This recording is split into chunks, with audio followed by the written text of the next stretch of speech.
todos! Sejam todos bem-vindos a essa Virtual Arena com a Fintech Finance, onde iremos discutir sobre oportunidades do comércio eletrônico e pagamentos digitais no Brasil. Meu nome é Jéssica Potente e eu falo em nome da CI Worldwide.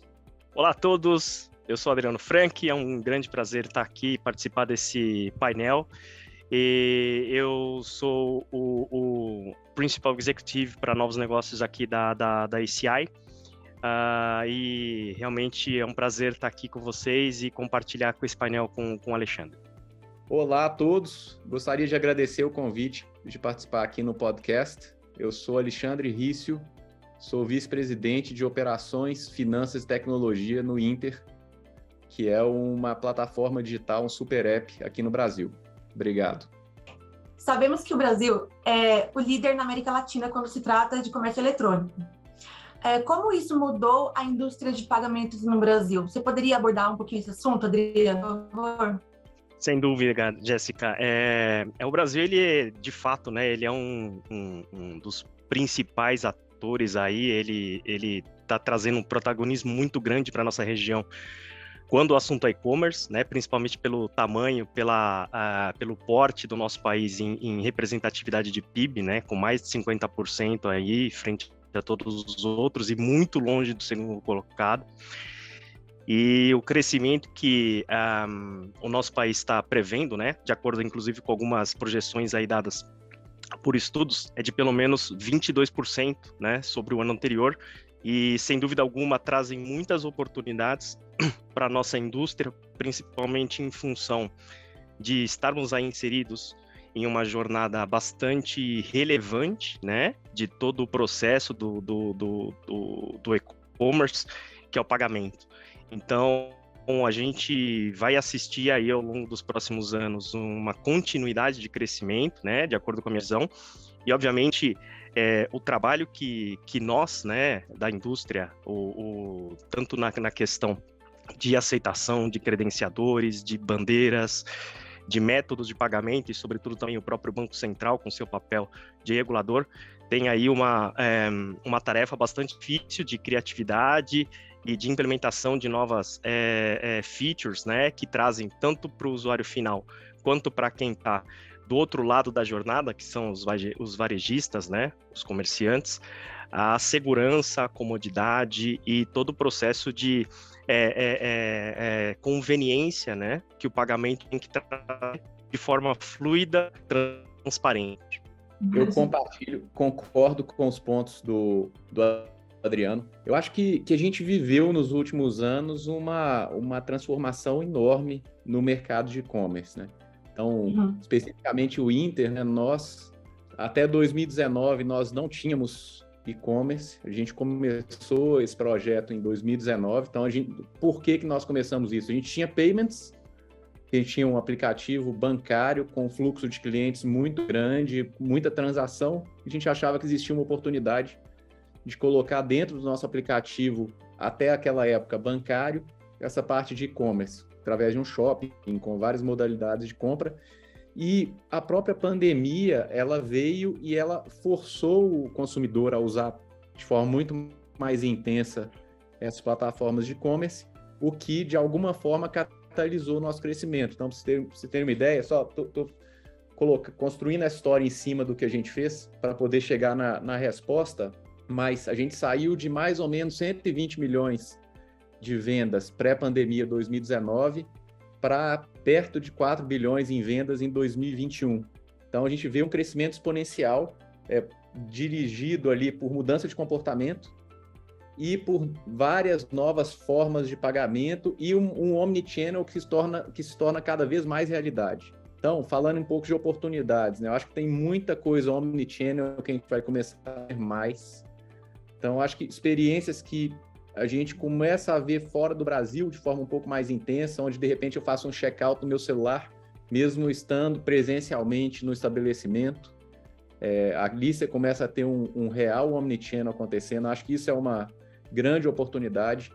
A questão do invisible payment, que acaba acontecendo também em função dessas experiências omnichannel. Tem um negócio que praticamente todo mundo que usa Apple Pay está começando a experimentar, que é não precisar registrar seu cartão naquele aplicativo que você sempre usou, porque já aparece a opção Apple Pay. Acho que muito em breve a gente vai acabar vendo o próprio Pix embutido nisso daí.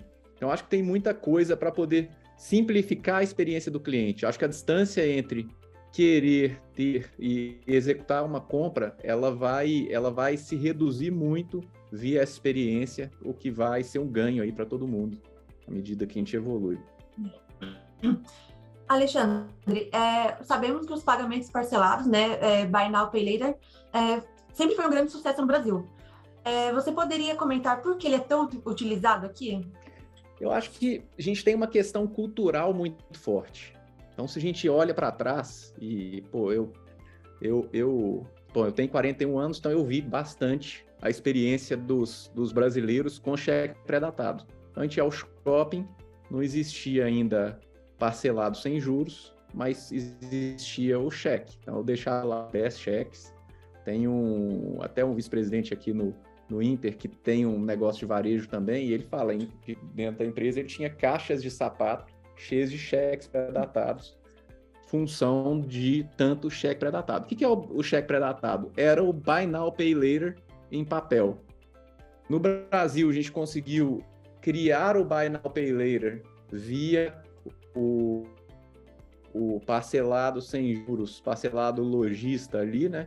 E é um negócio que está totalmente difundido na nossa cultura. Então, para nós, é engraçado. Vem uma terminologia nova, que é o BNPL, Buy Now, Pay Later, como se fosse uma grande novidade. E o fato é que é uma grande novidade global, mas não é uma novidade para o brasileiro. Então, acho que aqui vai continuar sendo um negócio difundido. Tem gente, acho que de repente o Adriano vai até falar um pouco disso, né? Mas no passado já tivemos certos ruídos tentando tirar esse produto ou de alguma forma cobrar juros, mas o fato é que ele é um grande catalisador de vendas. Acho que é um grande catalisador de vendas no varejo e é um negócio que está aí para ficar. E é legal ver o Brasil como um player aí de vanguarda global nesse negócio. Adriano, o que significa esse status de early adopter para os compradores brasileiros e para os comerciantes?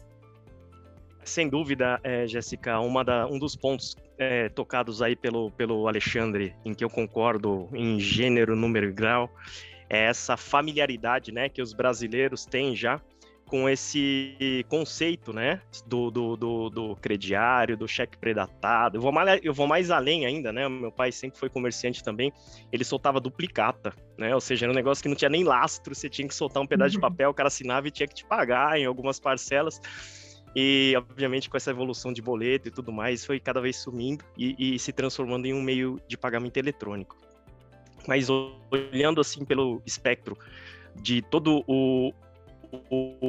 a infraestrutura que o Brasil já tem, e assim, o Brasil, sem dúvida alguma, ele é uma referência global, né, de desenvolvimento em tecnologia bancária, né, e sobretudo desde as épocas de internet banking e com a nossa massificação de credenciadores e com em todo o processo de digitalização dos nossos pagamentos, eu acredito que a inserção do Buy Now, Pay Later dentro do nosso ecossistema era praticamente inevitável, né? Então, a facilidade que os lojistas, os varejistas, os merchants vão ter em prover um serviço num formato digital aos brasileiros, vai ser numa fricção muito mais baixa, provavelmente, de entendimento, de compreensão, do que para outras regiões, né? Obviamente, em função de todo o nosso conhecimento dessa metodologia. A gente sabe, né, que o brasileiro ele tem o costume de comprar bens de consumo com altos valores, pensando no valor da parcela e não no valor final do bem. Então, isso daí ajuda muito, né, no processo de vendas, e eu acredito que isso daí vai, obviamente, criar todo a ditatória aí da jornada de vendas aí. E, obviamente, também, né, com a criação de todos os serviços financeiros e a necessidade de inovação que a gente tem hoje de todos os canais digitais, vai ser uma excelente opção para quem está lá na ponta, né? A ICI ela tem trabalhado de uma forma muito intensa e constante para criar valor, né, no nosso gateway de pagamentos.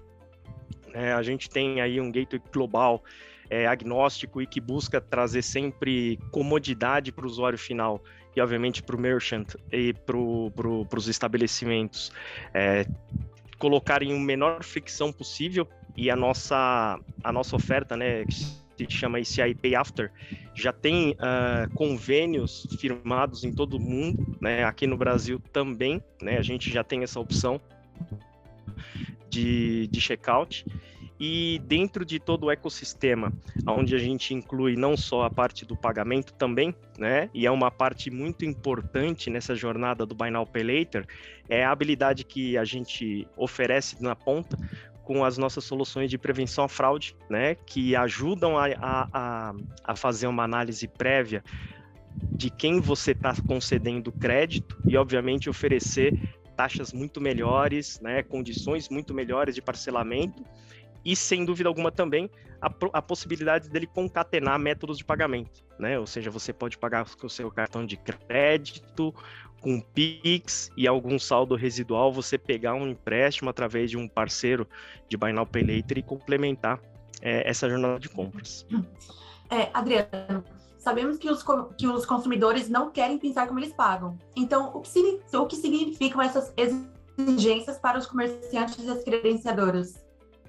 Bom, em primeiro passo, né, ou seja, o usuário final ele sempre busca alguma alternativa de pagamentos que deem alguma vantagem financeira para que ele tenha aí um valor final menor a se pagar. A gente vê muito isso nos comércios de grande volume, né, onde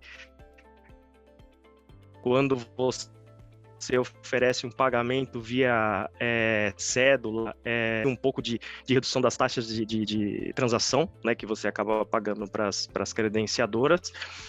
E, obviamente, agora o Banco Central colocou uma pimentinha a mais aí nessa receita, né, com o Pix.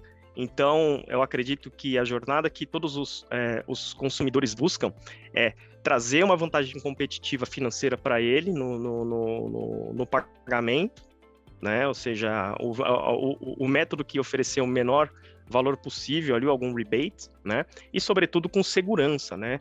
A gente sabe que portar dinheiro não é nada seguro, você pode perder, você pode ser assaltado, né? O Pix, ele veio com um propósito parecido com esse, para trazer um pouco mais de segurança para o usuário final, né? E agora o papel das credenciadoras, das bandeiras e de todos os entes da cadeia aí de meios de pagamento é usar a criatividade para oferecer para os clientes, para os consumidores, o melhor método de pagamento possível, né? E concatenando com todos os meios, né, que a gente carrega hoje. O celular é um deles, obviamente, mas sem dúvida alguma dando, né, ao usuário final essa vantagem competitiva de cada vez mais realmente pagar só pelo produto, né, e não inserir todos os custos inerentes a esse ecossistema. Alexandre, você compartilha da mesma visão que o Adriano? Eu compartilho, eu concordo com ele. Eu entendo que, primeiro, os credenciadores, o que eles vão precisar fazer? Eles vão precisar de pensar um pouco diferente do que eles pensaram nos últimos 15, 20 anos. Então, antigamente, o que a gente pensava? Uma maquininha, um cartão, eu faço as transações. Isso, de alguma forma, vai acabar do ponto de vista de mindset, está acabando, né? A gente já está evoluindo para isso. Então, eventualmente, aquela mesma maquininha, ou eventualmente nem maquininha, o próprio telefone do lojista, vai ser capaz de absorver cartão de débito, cartão de crédito, Pix, eventualmente algum tipo de pagamento direto com alguns players. De repente, alguns bancos que têm um fluxo maior de clientes vão estar integrados diretamente com essa credenciadora. E os diversos facilitadores de pagamentos também podem trazer aí soluções diferentes, o que muda o mindset dessa credenciadora. Então, a credenciadora, ela começa a ser muito mais uma gerenciadora de fluxo que pode estar vindo de diversos arranjos diferentes e chega com esses valores recebidos para os lojistas, que vão estar em busca de soluções integradas, né? Então, assim, a gente vê que no passado houveram várias tentativas de se colocar no mercado soluções inovadoras de pagamentos. Essas soluções, muitas vezes elas paravam pela barreira de falta de integração. Então, como as bandeiras e os arranjos tradicionais, né, se a gente pensar Mastercard e Visa, já eram arranjos maduros, onde todo mundo estava ali, para o lojista era muito difícil de colocar uma metodologia diferente. Nós mesmos, em 2017, a gente tentou um produto chamado Interpag, que era um Pix, que era só de Inter para Inter. E nossa base de clientes na época não era 20 milhões, eram 200, 300 mil clientes. A sequência disso era muito difícil, a gente usava. Na hora que vem o Pix e outras soluções integradas, tudo muda. E para diminuir a complexidade, então, primeiro eu falei de credenciadoras, né? Para diminuir a soluções integradas. Mesmo o cara, de repente, 2 players ali que ele vai contratar para diversificar um pouquinho o risco dele, vai ter tudo embarcado na mesma solução. E Alexandre, com os pagamentos móveis finalmente se tornando cada vez mais populares no Brasil, quão crítico para os comerciantes oferecer uma abordagem canal omni para os pagamentos futuros? Eu acho que é um pouco disso tudo, assim, no final das contas, a solução vai estar totalmente integrada, o comerciante ele precisa buscar uma forma de facilitar o trabalho de pagamento para o cliente. O que é facilitar o trabalho de pagamento, né? De repente ele vai ter lá, em certas modalidades, ele vai oferecer um certo preço parcelado, de repente ele vai oferecer um preço diferente, uma modalidade diferente, fazendo a transferência de risco para um player diferente, pode ser um banco ou não, que vai financiar essa compra. Ele pode estar com Pix. Eu acho que dinheiro vai tender a ir diminuindo, sumindo do mercado. Mas eu acho que eu acabei respondendo um pouco na pergunta anterior, né? Eu acho que é a integração, criação desse gateway de pagamentos, multiprodutos, multiformas, enfim, a gente evolui um caminho onde fica muito mais fácil para o consumidor comprar, ele tem crédito ali por trás, já embutido. Eu acho que Adriano, apesar disso, o boleto bancário ainda é popular. Muito. Como as credenciadoras podem ajudar a navegar nesse mercado em rápida evolução, enquanto ainda suportam um forte segmento de caixa? Sim, sem dúvida, Jéssica. Eu acho que o brasileiro ele se acostumou muito com o pagamento em boleto, né? Principalmente porque o pagamento do boleto, ele primeiro não requer que o emissor ele tenha nenhuma análise de crédito prévia, né? Ou seja, o cartão de crédito precisa ter uma reservinha ali para ser aprovado ou não. E obviamente porque ele dá alguns dias, né, para fazer a liquidação do boleto, né? E a gente acredita também, a gente está na indústria assistindo, né, toda essa evolução aí de métodos novos, acredita também em uma redução, né? Hoje o Pix aí já está praticamente nos mesmos níveis, né, de pagamentos com boleto, e as credenciadoras elas têm que usar muito da criatividade delas para capturar, né, a todas essas transações e estarem aptas sobretudo, a conseguir prover para o usuário as mesmas condições financeiras, né, que um emissor de boleto tem, e que, obviamente, assim, sob o ponto de vista operacional, podem ser até menores, né, num pagamento eletrônico, né? Ou seja, o boleto ele requer, inclusive, em alguns casos, a emissão de um tangível, né, de um papel, de um físico para estar lá na ponta. E a gente está falando aí numa quantidade enorme, imensa ainda, de pessoas e de entidades que usam o boleto como meio de pagamento, né, como uma mídia de pagamento, vamos dizer assim, né, porque ela está lá impressa, de alguma forma. E a nossa visão é que todos os players onde conseguirem concatenar não só a função do pagamento e, obviamente, criando algumas sinergias que viabilizem que o usuário final tenha um acesso fácil a um portal, né, como a gente até criou recentemente, né, com aquele DDA, né, vinculando o nosso CPF aos boletos e não deixando com que isso seja perdido de vista, os credenciadores vão realmente poder começar a ocupar um pouco desse espaço. Os boletos com captura de QR Code, eu acredito que vão passar também a aparecer dentro do nosso cotidiano, né, até em função de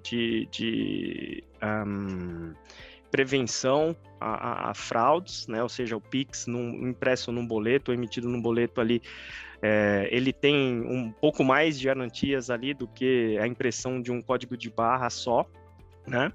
E sem dúvida alguma, né, dentro de um ecossistema completo de pagamentos, talvez o papel onde uma credenciadora possa ser um pouco mais voltada para a parte não só transacional, né, de todo o processo de captura, mas também passar a oferecer ela como uma provedora de serviços, né, alguns microserviços para aqueles usuários finais que acabam emitindo os boletos para os pagamentos e sendo ali um ente viabilizador, né, com microempréstimos, com microseguros para aqueles pagamentos e criarem uma camada de serviços sobre esse método, que não só da parte de inserção, né, e de tap on phone no POS. Adriano, você acredita que o papel de um banco adquirente está mudando? Eles têm que mudar, né? Na verdade, eu acho que essa evolução de pagamentos para que a gente tenha cada vez menos aí o cartão presente na ponta, né? A Abex, ela emitiu um report no começo desse ano, aonde o crescimento de pagamentos com cartão de crédito em cartão não presente, né, obviamente, até o Alexandre abordou muito bem isso, né, em função da própria pandemia, no aumento de consumo no e-commerce e por links de pagamento, foi de mais ou menos 35%. Né? Então, a gente hoje ainda responde por um volume baixo, né, em pagamentos de cartão não presente, é só 22% de toda a transação de cartões, então existe um espaço muito grande para crescer, tá? E, obviamente, quando esse espaço crescer, existe um campo verde ali para ser explorado por esses bancos adquirentes que hoje eles não estão, vamos dizer assim, inseridos de uma forma tão contundente quanto poderiam. Tá? Ou seja, eu acredito nessa tendência, né, de cada vez mais a gente ter o nosso cartão embedado em um aplicativo ou em o que a gente chama de embedded cards, ou mesmo emitidos de forma virtual, né? E os bancos adquirentes com certeza conseguiriam se encaixar ali, mais ou menos do que a gente falou em relação ao boleto, né? Criando microserviços para esse público, né? Obviamente também oferecendo aí os serviços de Buy Now Pay Later, que acredito que exista uma concatenação de serviços para esses bancos, uma vez que eles podem oferecer serviços financeiros e que hoje não estão, para um público que começou a conhecer um pouco melhor, né, esse conceito do cartão, né? Os 2 últimos anos aí a gente viu um crescimento muito forte também da emissão de cartões pré-pagos, né? Ele praticamente dobrou de tamanho, né? Teve um aumento aí de 90% na quantidade de emissão e alguém tem que capturar essa transação, né? Então, existe aí o papel das credenciadoras e dos bancos adquirentes que poderiam, né, conhecer melhor os clientes que, obviamente, recebendo o cartão pré-pago, grande parte deles não são bancarizados e poderiam explorar um pouco melhor essa base de clientes que hoje surge aí, né, emerge recebendo benefício do governo, ou então colocando esse benefício para dentro de alguma wallet ou mesmo capturando dentro do mundo físico. Alexandre, você acha que o apetite do consumidor por coisas novas é o principal combustível da mudança de pagamentos no Brasil? Eu acho que, primeiro ponto, eu acho que o brasileiro, sim, ele é um grande early adopter de tecnologia, né? Então, tudo que vai aparecendo, o brasileiro testa. Acho que o melhor exemplo, e acho que é um case global, é a velocidade que o brasileiro adotou o Pix.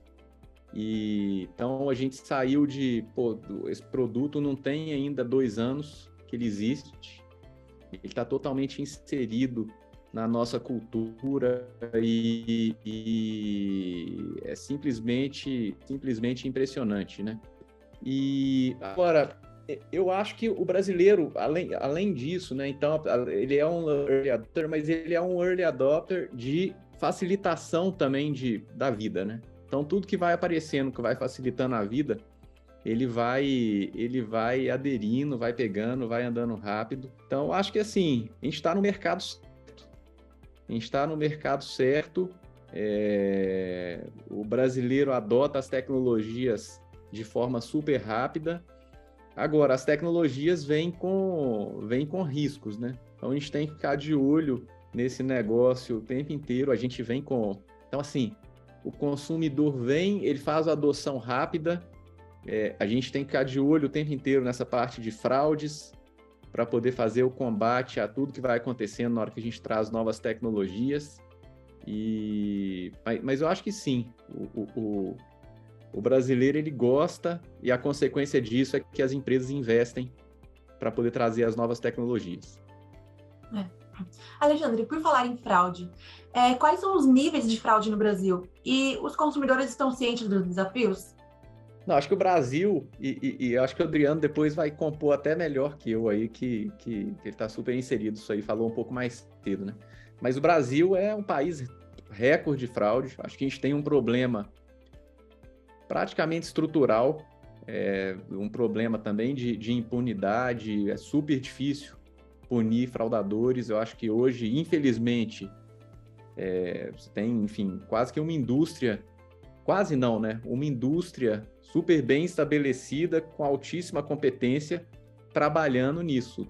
E aí a gente passa desde fraudes para cartão, fraudes dos diversos tipos de engenharia social, e isso é super custoso. De novo, você perguntou um pouco sobre os níveis de fraude, né?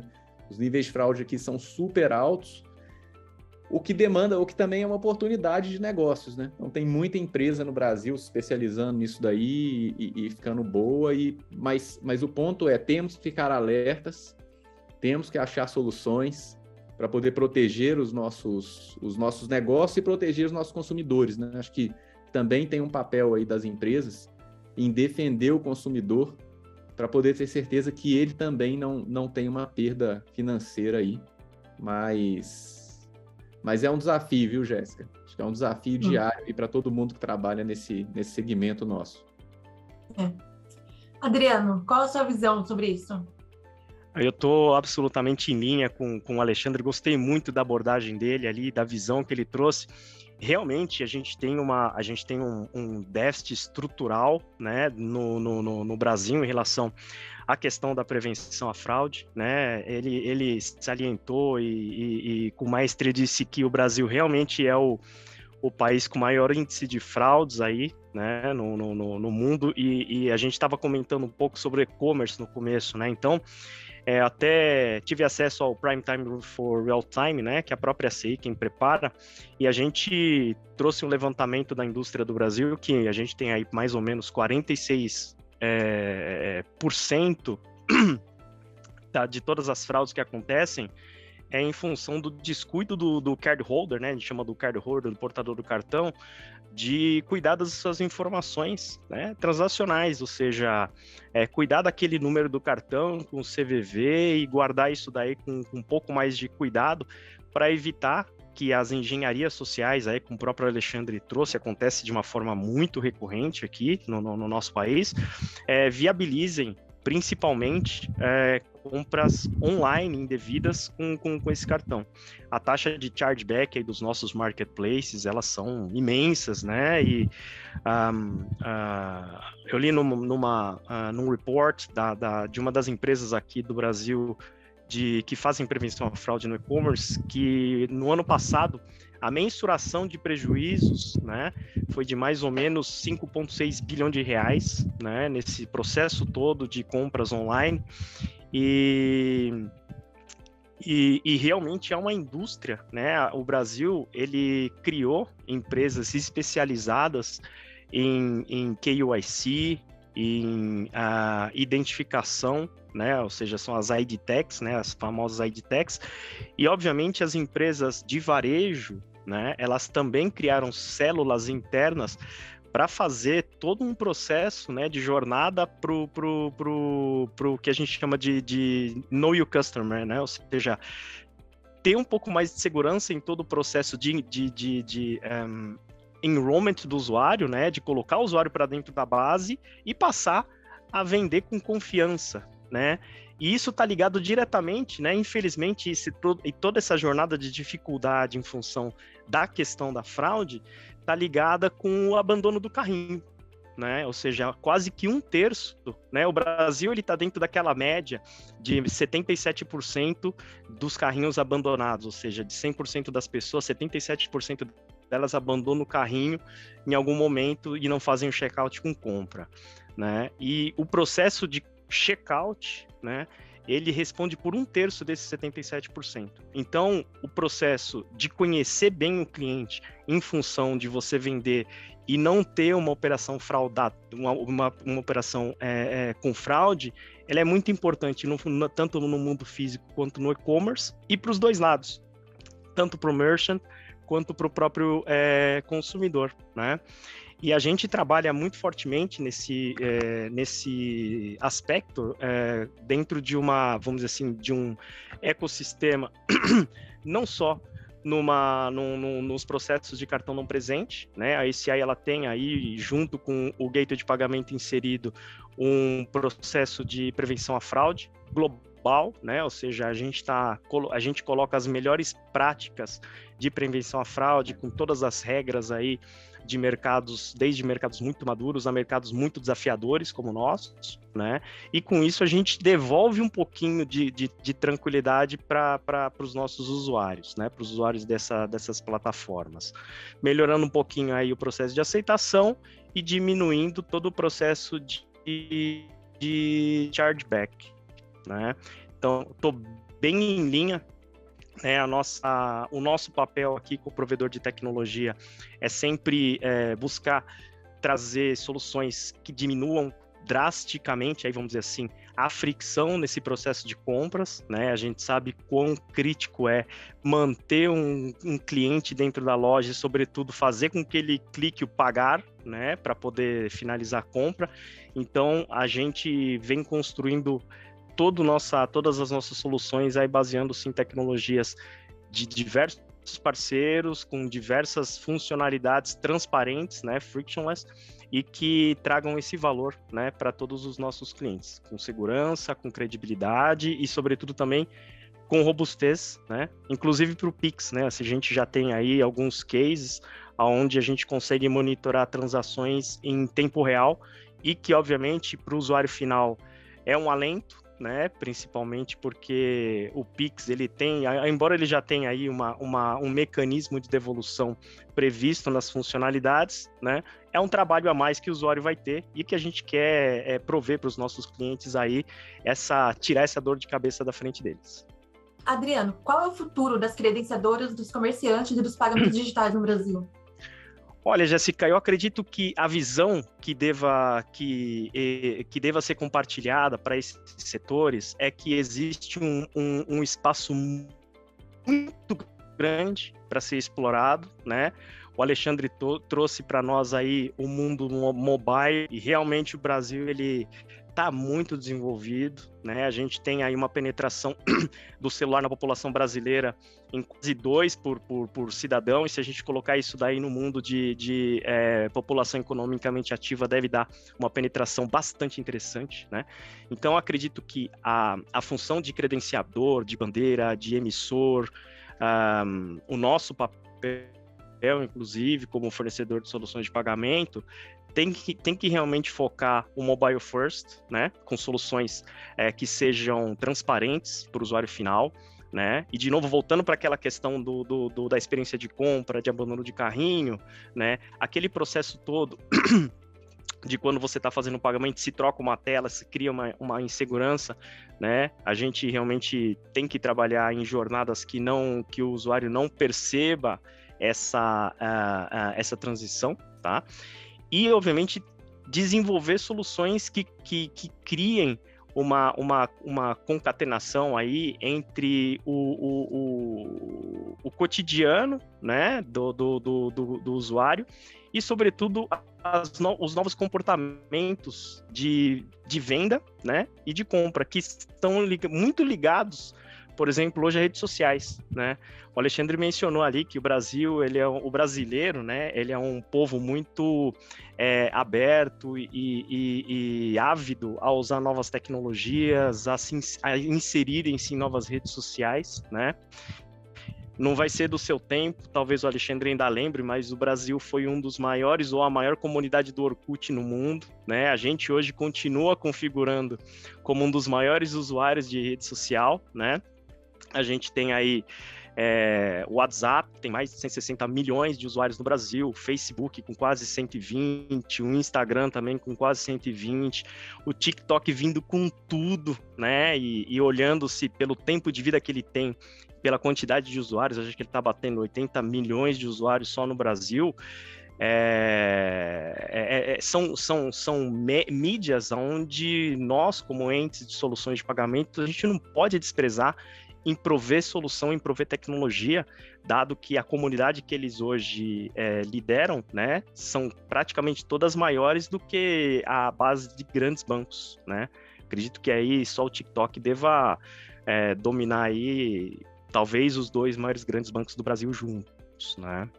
Então, acho que a visão tem que estar focada para isso, né? Ou seja, pagamentos que consigam trazer confiabilidade, com uma jornada tranquila, com todo o processo transparente, né? Segurança é muito importante e sobretudo, conveniência, né? Link de pagamento no WhatsApp, pagamento no Instagram e essa jornada com uma camada bastante grande, né, de segurança.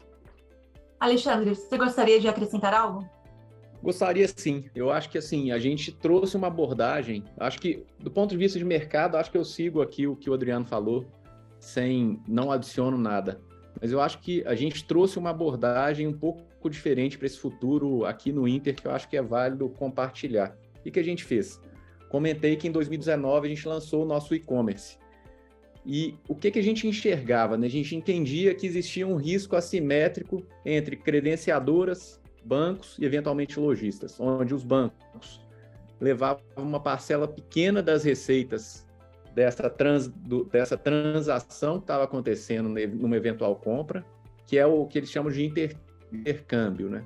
A tarifa de intercâmbio. A credenciadora levava uma parte relevante, com um risco baixíssimo, e o lojista, o varejo, ele eventualmente eliminava o risco da equação dele. Se antes ele tinha cheque sem fundo, tinha N formas de perda, ele paga eventualmente muito para um credenciador, ou não pouco, né, para um credenciador, e fica tranquilo. E o banco, e assim, as grandes credenciadoras do Brasil, a gente sabe que até poucos anos atrás elas eram dos bancos.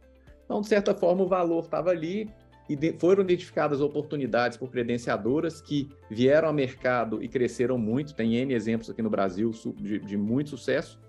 E o que nós enxergamos aqui no Inter, né? Bom, tem uma oportunidade para eu exercer um pouco desse papel e trazer mais valor aqui para dentro do Inter. E a gente criou o nosso e-commerce fazendo todo o pagamento dentro de um arranjo próprio, onde é que está a dificuldade, né? Existe uma dificuldade negocial, eu preciso trazer todos os varejistas e assinar contratos com eles, mas eu coloco, tendo assinado esse contrato com o lojista, eu coloco ele dentro do meu shopping, do meu marketplace, ele consegue fazer toda a compra por dentro do aplicativo do Inter, com a experiência mais simples possível. Então, a questão de abandono de carrinho, que o Adriano falou, ela é mínima. Por quê? Porque não tem uma tela complexa, não pede a tela de inserção de número de cartão, não pede para você poder fazer um login, criar uma senha que você não tem nada disso. Eu entro lá dentro de forma simples, escolho o que eu quero comprar um telefone, escolho meu modelo de telefone, vou para a tela de pagamento, eu já trago para o cliente o endereço do cadastro dele no banco, ele pode mudar se quiser, mas eu já trago isso de forma simplificada para ele, pergunto para ele se ele quer débito, crédito, e dou também as opções de parcelamento, e ele só clica realizar compra e a compra está concluída. Então, a gente acaba tornando o pagamento, de certa forma, quase invisível ali para ele, super simplificado, ele não precisa de uma nova senha, ele não precisa de nada, e muitas vezes ele escolhe o varejista preferido. Então, como a gente tem conseguido crescer muito o número de parceiros, ele consegue ali, eventualmente, escolher o varejista preferido dele. Consequência disso, para o Inter também, olhando, que a gente consegue trazer uma parte maior do retorno aqui para dentro, ao invés de ficar só com aquele intercâmbio, a gente consegue fazer com um take rate maior, que é o que o varejista paga por usar o nosso canal de distribuição e nosso sistema de pagamentos. E do outro lado, o cliente também ganha muito. Por quê? Porque a gente acaba conseguindo entregar para esse cliente um cashback como um incentivo para ele usar a nossa plataforma de e-commerce. Então, isso, a gente entende que esse nosso modelo vai estar desenhado aí como um dos caminhos de futuro para a indústria. Bom, essa conversa foi muito enriquecedora, mas nosso tempo está acabando, infelizmente. Eu gostaria de agradecer vocês mais uma vez pela presença de hoje, tá? Muito obrigada. Obrigado, Jéssica. Obrigado, Jéssica. Obrigada, Alexandre. Obrigada, Adriano. Muito obrigado a vocês. É um privilégio fazer parte aí de um painel com o Alexandre. Enfim, mente brilhante aí da nossa indústria. Sim. Obrigado, gente. Igualmente aqui, Adriano. Prazer grande participar e muito obrigado pelo convite. Esperamos aí participar de outras no futuro.